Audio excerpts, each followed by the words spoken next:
Yes, we are now going to the YouTube.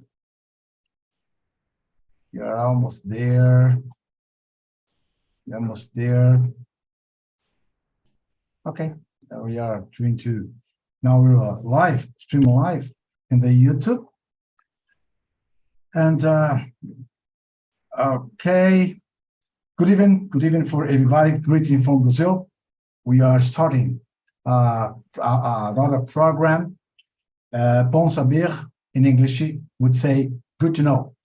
And thank you very much for everybody that's coming here to watch and to attend our program. And today we have a very special guest friend and a very special guest. He's going to share with us many good experience that for us will be very interesting. And today our friend we have is Mr. Chijok Ibeko. Sometimes I don't know, Chijok Ibeko. And he's very special. He's a lawyer, he's an author, counselor, certified mediator, founder and principal partner of the three C's Met International Institute of Mediation and Mediation Counseling and Conciliation. Also, he's a very fan of peace. He's a really peacemaker. And he's going to talk to us about the peer mediation. Thank you very much. Welcome, my dear friend, Chijok. How are you, friend? Welcome. Thank you so much, Gene. It's an honor to be in your presence. Like I tell everybody, once it comes to mediation, as long as it's tailored towards promoting the practice of mediation and creating more awareness to it. In other words, invariably affecting the society positively, trying to create a peaceful atmosphere in the society, I'm all out for it. So it's an honor to be on your platform, wherein I will talk about a very great passion, a wonderful passion I have in one of the unique facets of mediation, which is peer mediation. Thank you once again, Gene. Thank you very much for having me. Oh, it's our pleasure. Thank you very much. We are already here. Professor Catarina Monteiro is coming. While she's not coming, my friend, we had people watching, attending our program, and we have some questions for you. They also have some questions for us, and they're going here sharing moments here. This is my heart that I share with everybody that's watching, attending our program. And you are the first person I'm going to share my heart for you, my friend. Thank you very much for saying. Thank you, my friend. Thank you, James. Thank you so much. I'm much obliged. One of the motives that I call you to be here today, that for me is a great honor. It is because you have a very interesting job, that project that you develop in your country. You are from Nigeria, am I right? Yes, you are. Great. And I have the pleasure to participate in your program, and you work mainly with children, and it is fascinating. Really, that it is fascinating. And I have here some question for you that I'd like to ask you to answer. I believe that's will be very interesting for us to know. The question is, my friend Chijok, briefly, let me know. I'd like to know how you have fared as I know you are a pioneer of this program in Nigeria and Africa. Make a brief history for you know about you. All right. How I actually got into this program, some time ago, in 2020, to be exact, 15th of December 2020, I published a book on mediation. And after publishing the book and relishing, and of course, thanking God for the privilege of publishing the book, and my family members that supported me, my wife and children, in publishing the book, I had to take a deep introspect. The book, yes, is for mediation, but what about the children? At the point I started thinking, yes, this book will speak to some people. But are these people going to be here forever? There will be a continuum. There has to be a space for a continuum. And I suddenly thought about it, and I must say it was divinely inspired. I thought about it and I said, okay, why not get involved in children? Try to see how you can introduce the practice of mediation to children. And I had some contacts then in Scotland. The woman is retired now, and I can't even remember her name, but she's retired. She's in Scotland. And I got into an agreement with them and said, okay, Chichoke, we'll try to get acquainted with you on this program. But you know how things in life work. We never took off that relationship. We had reached the point of yes, we had agreed, but you know, they didn't come through again. Yes. And I refused to be deterred. I kept, trudging on. I refused to be deterred. I refused to be disappointed. Yeah, and I started, doing a bit of research, and I applied to the government in Nigeria. I stay in the capital, a particular government institution. I applied to them and said, okay, let me teach this practice to the children. There's a lot of conflict going on in the world presently, and particularly for us in Nigeria. If these children can relate across the borders of religion, culture, and tribe, which is of course one of these are banes, these are major thorny issues that are, I must say, very thorny issues that bedevil the country, Nigeria, tribe, culture, and religion. So I said, why don't we, get these children exposed to this wonderful facet of mediation, which is peer mediation, and see how it goes.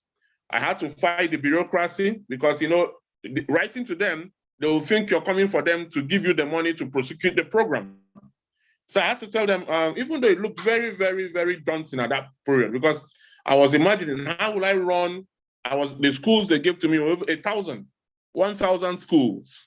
They had approved 1,000 schools for me, and you can imagine how many children 1,000 in 1,000 schools. In Nigeria, you have something they call junior secondary school. You have the primary, you have the junior secondary school, and you have the senior secondary school.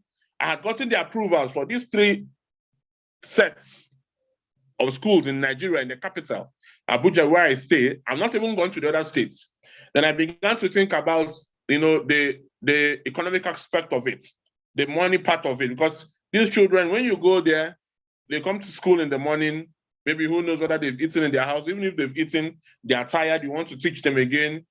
And these things will not just be, it wasn't just going to be for free. You have to also give out the teachers who make out time, because you have to bring them from a particular zone to a zone that is central for everybody. So, we have to do a lot of rejigging of the templates to see how we can accommodate these children. Because if we were to, there's no way on earth we are going to run 1,000 schools with so many children in this one house. I won't even have the financial wherewithal. So we worked it out and saw how we could, break these things down into, easy templates for us to manage. So what did we do? We said, okay, we'll say just let's have 5 schools from each area council. There are 6 area councils in Abuja, where I stay. So we have 5 schools, each area council, and the 5 schools give us about 20 children. So for the 6 area councils, 120 children. And that was after the program director, who happens incidentally to be my wife, had given that idea, and I bought into it. And we said, okay, let's run it like this. Let's break it down into compartments so that it will be easy for us to manage.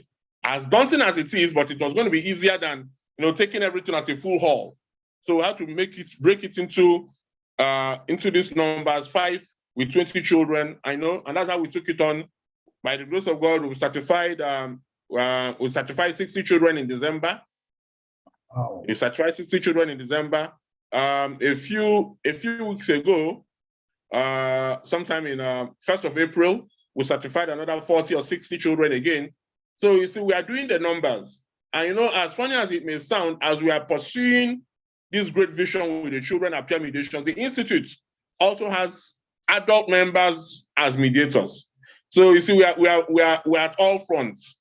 As we are certifying the children as peer mediators, we're also certifying the adult members as certified mediators. So it's not been easy, my friend Jean, but it's because of the passion. And one has to, you ask yourself, what is your purpose in life?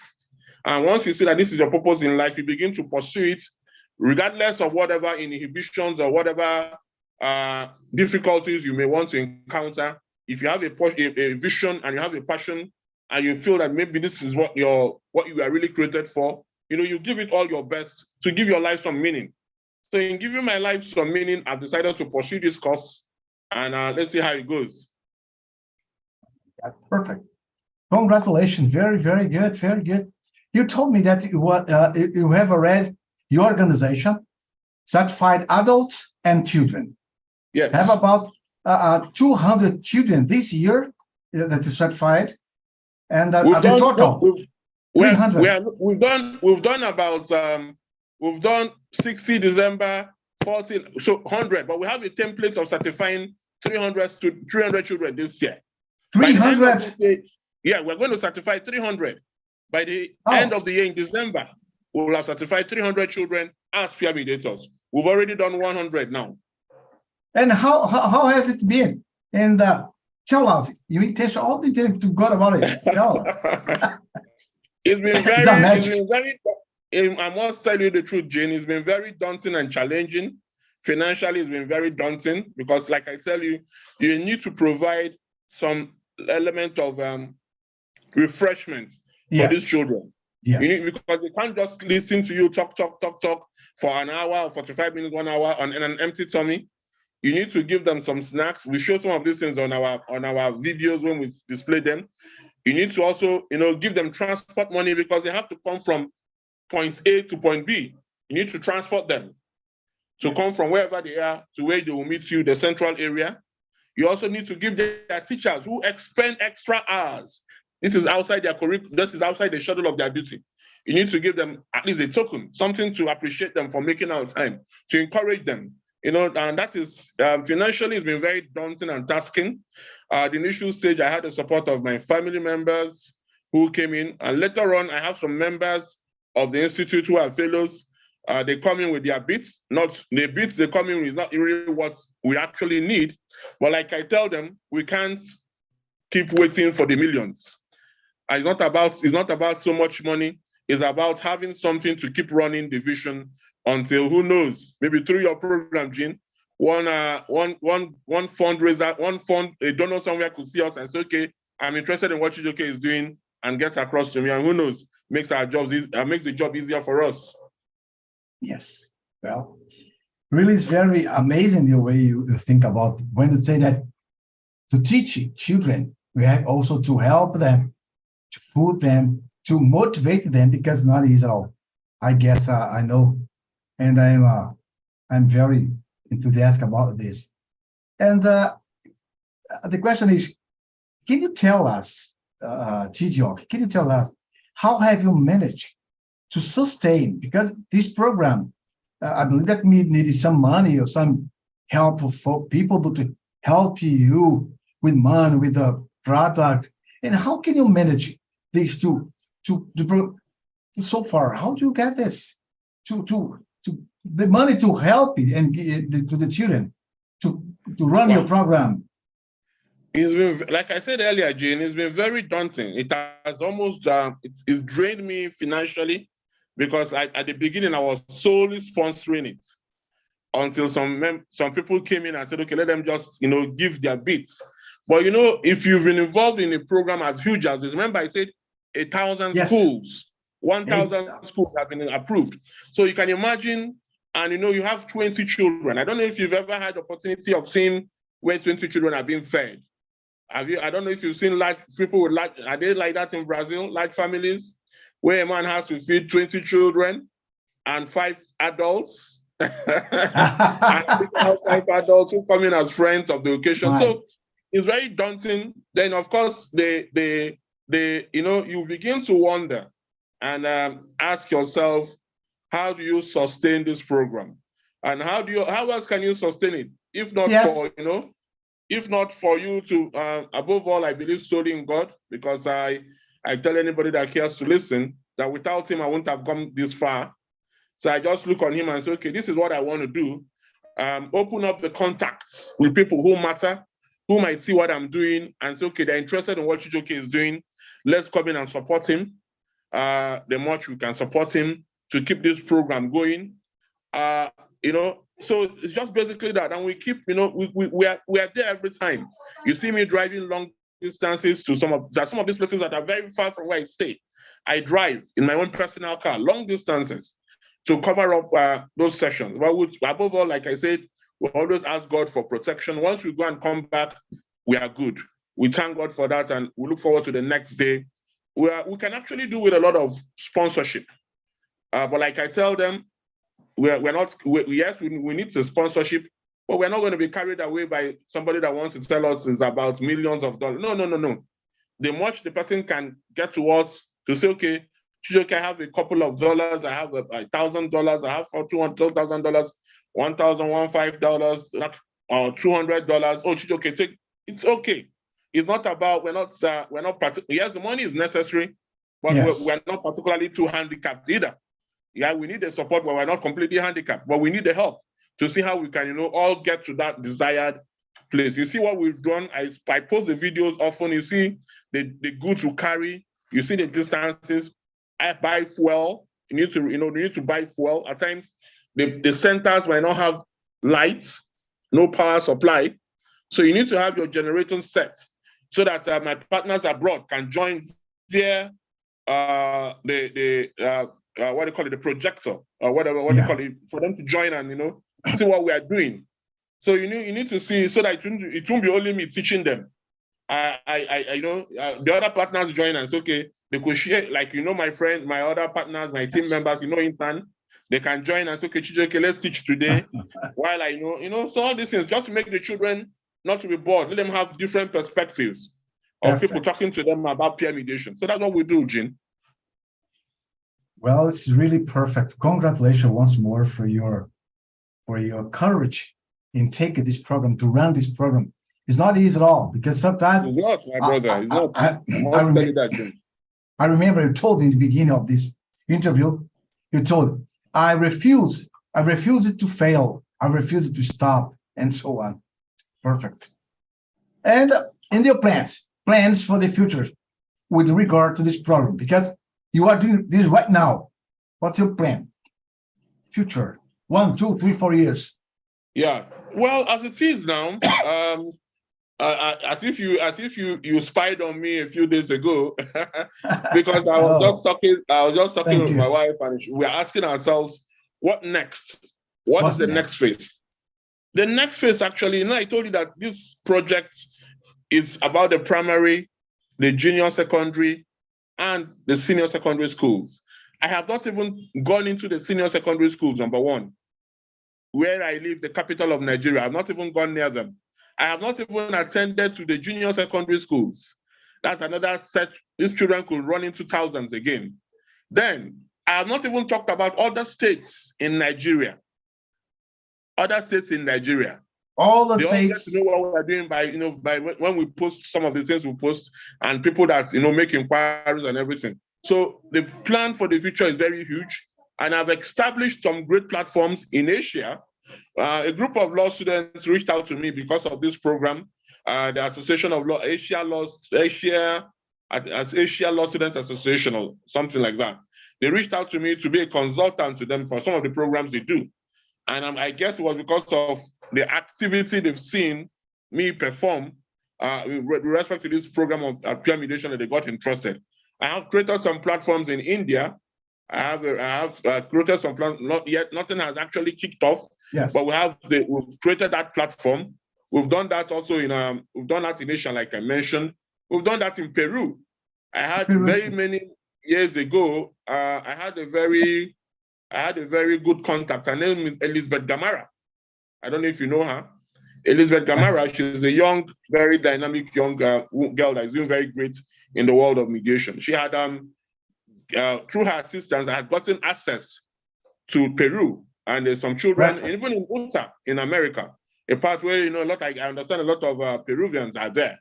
So, and the country also. So, we've gotten a mix around the continents, Japan, Peru, Utah in America. So, and some time ago, someone in Colombia reached out to me, but we've not yet, we did not continue that discussion. But we have created that platform to see how we can collaborate to extend this frontier, these wonderful frontiers of this practice to these countries and continents, of course. So it's really great. So we have a great plan for the future to take it beyond the shores of Nigeria and Africa. If you have a place in Brazil, Yeah. if you want to give me a platform in Brazil, I'm there. If you create that platform in Brazil, Gene, I'll be there the next minute. Oh, great. You dream big. Really, you dream very, very big. And I'm sure that your dream will come true because you are determined to do the something. And also because you believe in God. And that's why the God helps you to take you wherever you want to go. That's very important. And I'd like to know, what about the families? What the families of the children says about your program, the society in Nigeria? What is it about your program? Do you have any, what they say, the children, father, mother? An interesting thing happened. An interesting thing happened sometime just a few weeks ago. A young girl walked up to me amongst the children that are being taught and said, "Sorry, uncle, can I have your number?" I said, I was wondering, why would this little girl, why would she have this, what gave her the confidence to walk up to me? She said, "Sorry, uncle." I asked her, "Why do you want my number?" Said, I like my number because I told my dad what we are doing in school.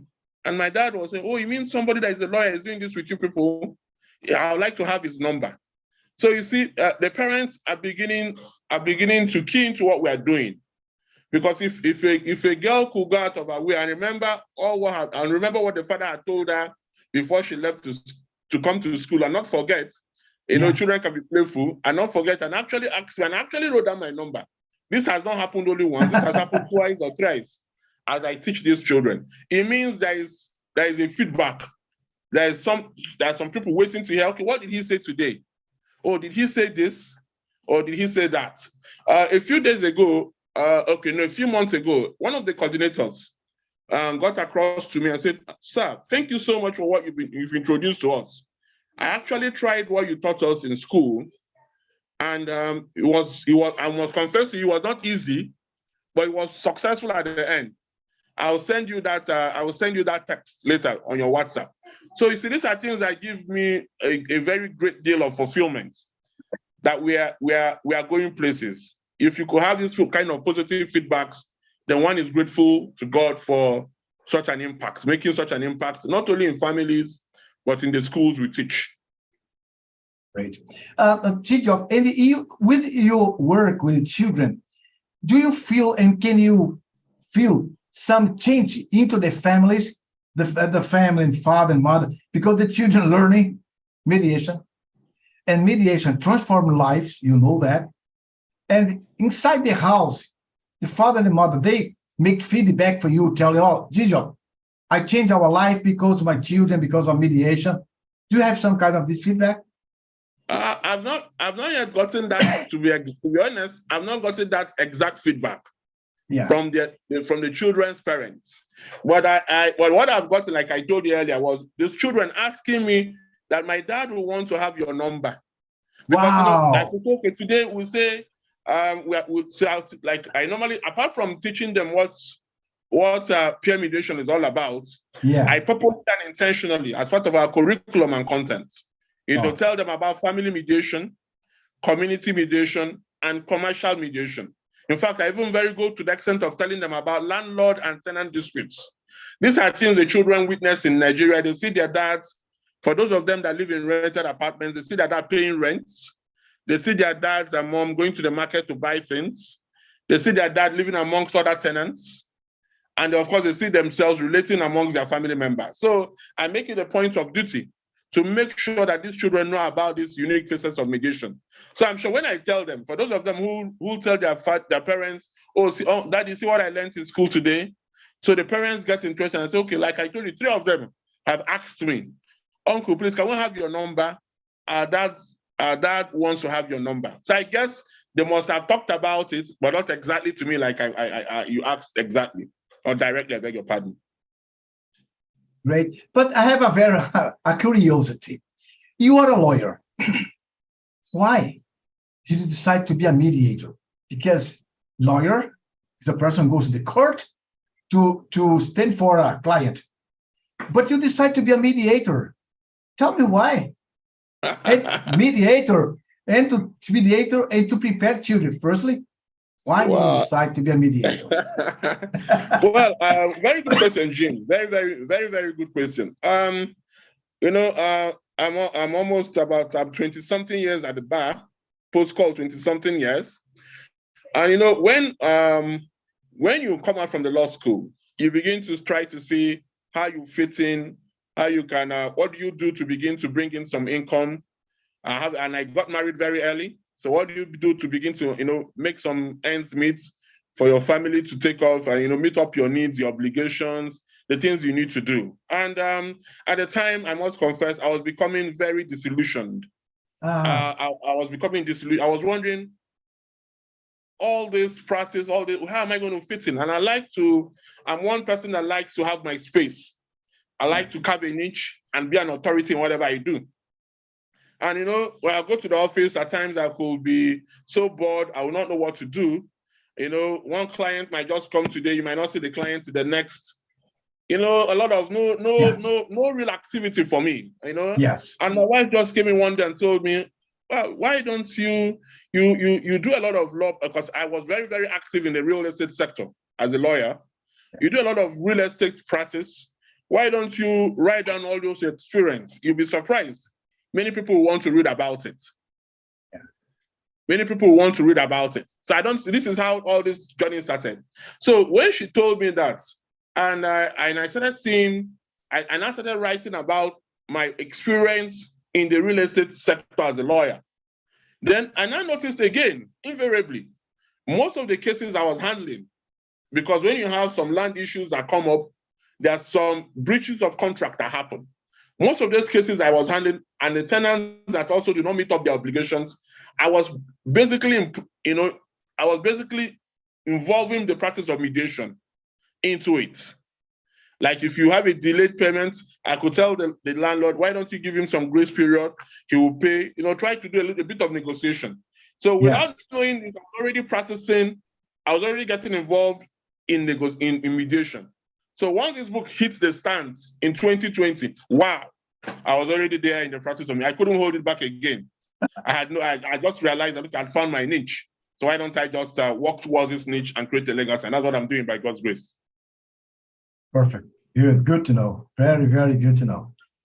Well, we are almost about to finish our interview. And I'd like to know, for example, assuming that people are interested, can they come in with you as a partner and on sponsors? How can people help you? Well, like I told you, Gene, it's not rocket science. Yeah. What we need basically is money. We need money for this program. We need money for this program. We need materials. Some of these children could also do with some tools, some computers. Because if we could change the narrative from giving them a bottle of soft drink, some biscuits, some food, every time we come to saying, okay, have a bottle of soft drink, have a little laptop, a little computer set to go home. That could also make even the teachers. It's okay. In addition to having $1 we pay you, why don't you have this system so that you don't forget? You remember that you passed through this institute and you got a gift. So if we can also not only monetize what we give them, but also have some material, some equipment. So, but basically, we need money. Money is a necessity for you.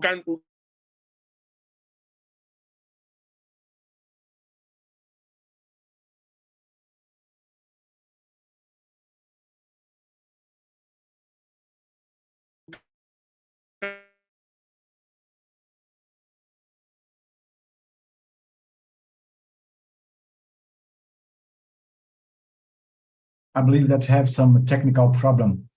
The internet, the sign of internet. Sign of internet stopped at the reason. Well, let's wait. So technical problems come because we are alive. When I used to say that technology is great when it works. Okay, he's coming back. Coming back.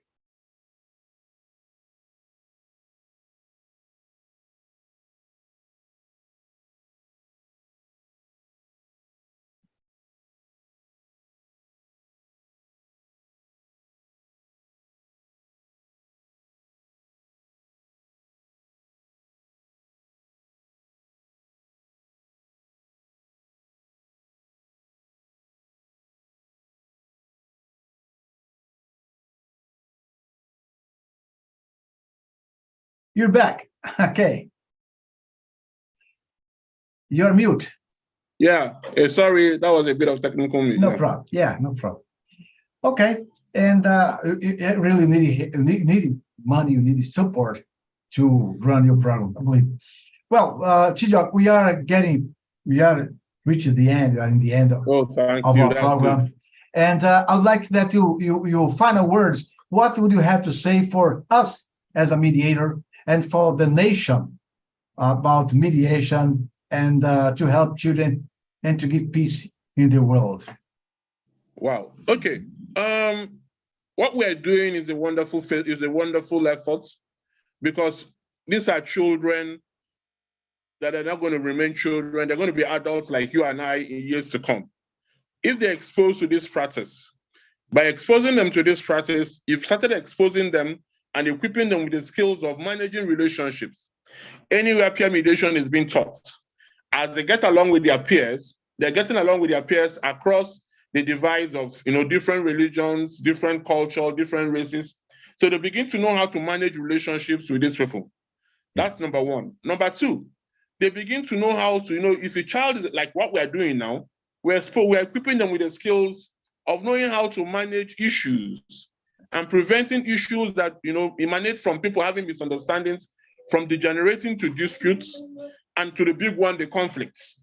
So you see, we are trying to make sure by this program, that's what we are trying to achieve. Thirdly, you and I, Jean, we're not going to be here 12, we might be here 80, 85, 90, and we are gone.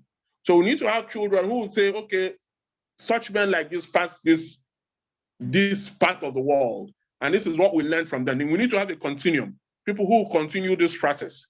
And more than ever before, the world is faced with so much conflict all over the world. Yes. So we need to begin to let these children know that conflict, yes, is part of human existence, but it can be reduced to the barest minimum. We can actually reduce it.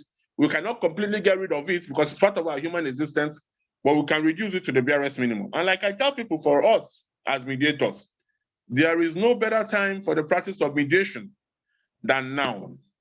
Than this very moment I'm talking to you, there is no better time for the practice of mediation than now. Mediation sooner than later. And that is my mantra, and that is the mantra at 3 C's, and that's what I represent. And I believe very strongly, mediation sooner than later will no longer be the alternative, or shall no longer be the alternative, but actually the main trust of dispute resolution. Thank you very much. I love this phrase you say, there's no better time for mediation than now. No better time, Jim. No better time. Thank you very much. Thank you so much. Thank you, everybody that's watching us. And this video, please, I ask you that is now watching this video, or we will watch this video later. Please share with the other people. I believe, I'm guessing that there are many people around the world that would like a lot to hear Mr. Chijok speaking to you, to his insight. Please share and indicate this video, because I'm sure what our friend Chijok brought to us today is something very valuable and like a gold for us. Thank you very much, Chijok. God bless you, and my heart for you in Nigeria. My heart too, my brother. God bless you, my brother. Great deal. Thank you very much.